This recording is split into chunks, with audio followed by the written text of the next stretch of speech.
Solana chart broke down several days before I anticipated. Now that that's happened, you're going to have these EMAs be used as even stronger resistance. It's going to be a lot easier to play the first several interactions that price has with a very specific EMA that I'm about ready to show you that will be in concert with a very visible horizontal. Solana chart for the next, very likely the next 10 days is going to be pretty easy to read. So let me show you how I would play it. You ready? Let's go.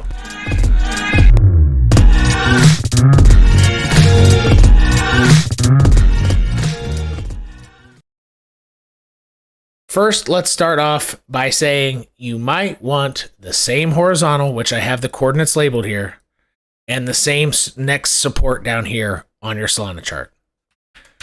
I'm begging, not begging you, don't make me beg, but you need this on your chart. Also, what's going to be handy is to have on your chart the weekly 10 EMA and the daily 10 EMA simultaneously. If you're not comfortable using the indicator for MTF EMA like this, you see the weekly 10 flashing even though I'm on the hourly chart, then what you can do is just draw over the weekly 10 up here on the weekly chart, literally, and then go to the 1 hour chart. But I prefer having the MTF EMA, and then I drew a projection of where I think it's going to go with this current move. And I've also projected the daily 10 EMA here, which is white. You seeing that? All right, let me show you how this is going to be pretty easy to play. Watch. On almost all moves down on Solana heavily interacts with the daily 10 and the 4 hour 10. You pick your choice, but it's going to interact with one of those or even both on its little midget bumps up. Let me show you. Big drop down, comes back up to hit what? This orange line. This orange line is the 1 hour 200 EMA, which is in line with the daily 10. It's essentially the same thing as the daily 10. For whatever reason, it just, mathematically, it aligns with it almost perfectly. So you can just use the 1 hour 200. So it's a little smoother and less like this on your chart. Now, sometimes I'm going to put on a blue line as well, and it's going to be the 4 hour 10 EMA, and it should be below it. All right. So the jumps up, so now that it's fallen below this orange line in current price over here, on its baby bumps up, you either hit the blue line and go down, or you hit the orange line and go down. So there are like 4 ways this can go about. You get rejected by the 4 hour 10 EMA. You get rejected by the 1 hour 200 EMA or the daily 10. Rejected between above 2, or failure, which is essentially a failure pattern above the 4 hour 10. So if you go, so see how, let me zoom into one of these, watch. And I'm telling you, these are the 4 ways the next several moves are going to go. Like, it's extremely probable. Just watch this. I'm telling you, this is what's going to happen with a very high probability. You're not going to get a V-shaped correction. So you see how this didn't touch the orange line? It got rejected somewhere between. Well, that's a failure pattern above the 4 hour 10. You see that? Failure pattern above the 4 hour 10. So not all of them are going to touch the daily 10, especially the first several ones. A lot of times they don't have the power to get there. All right, so you're gonna play both of these, but the failure pattern above the 4 hour 10 is a very, very common one. And then after you try that a few times, that's when you start interacting more heavily, more precisely with the 1 hour 10 after 1, 2, 3, 4 attempts, something to that effect, after a potential big fall down, right? So you're essentially kind of looking at the space between here as your sweet spot. And then once you start getting failure patterns above this line, then that means you're probably going to start forming higher lows and then work your way out. Am I making sense with that? All right, so here we go.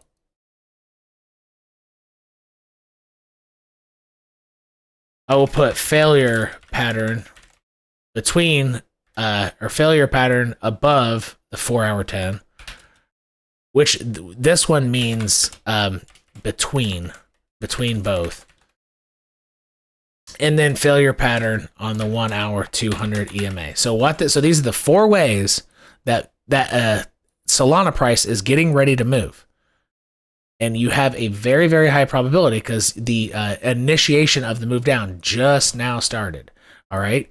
Okay. And you can actually, it's going to be the second time that it's going to play with this blue line. See how it got rejected from this blue line, the first one?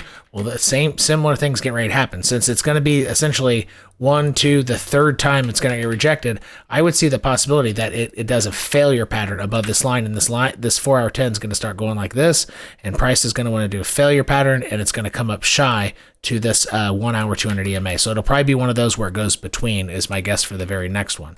And that would allow it to hit what? This horizontal. So the next move up, I could see it going as high as what I have drawn here, roughly 39.67 or so for your next move up. Am I making sense?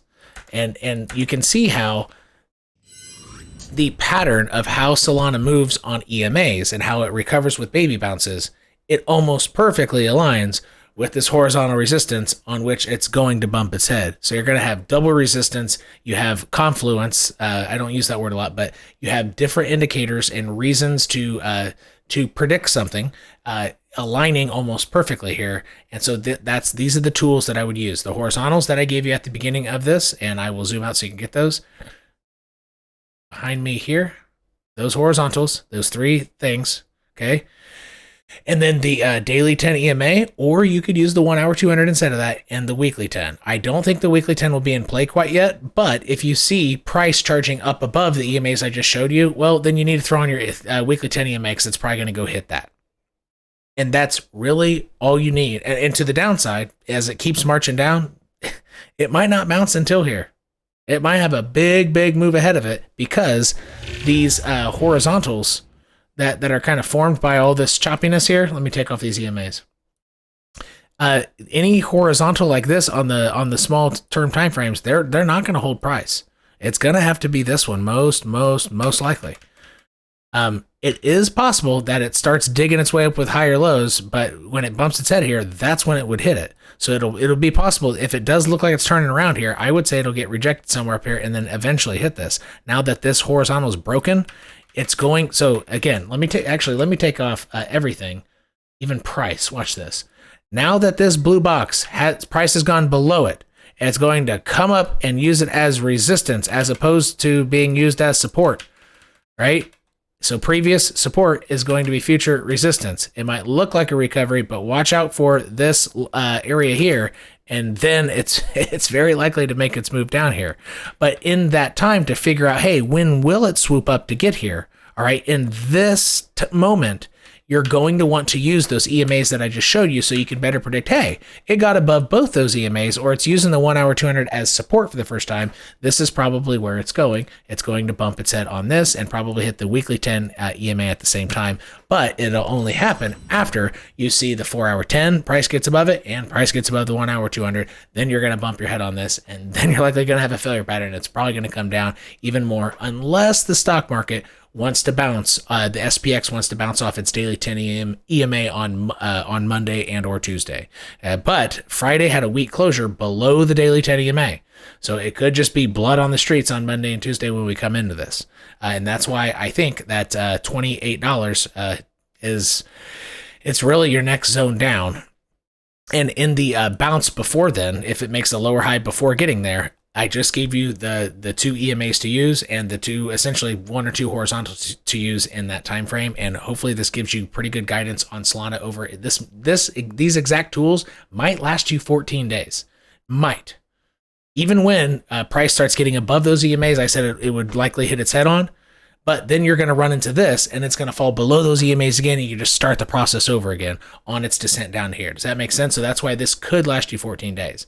These tools will break down and stop being useful if price can get above $39.67 and use it as support. Well, then we're going to have to use some different tools. But until then, I hope that this keeps you safe with your Solana and it helps guide you. So this is not financial advice, but hopefully it offers you some valuable guidance in clicking around with some Solana. So click this video right here if you want to learn how to set up a chart like mine, and click this video right here if you're new to futures and you want to hear pretty solid tips for somebody just getting into futures, and it's advice you won't hear anywhere else on the internet. You just got Tummified Worldwide. Peace.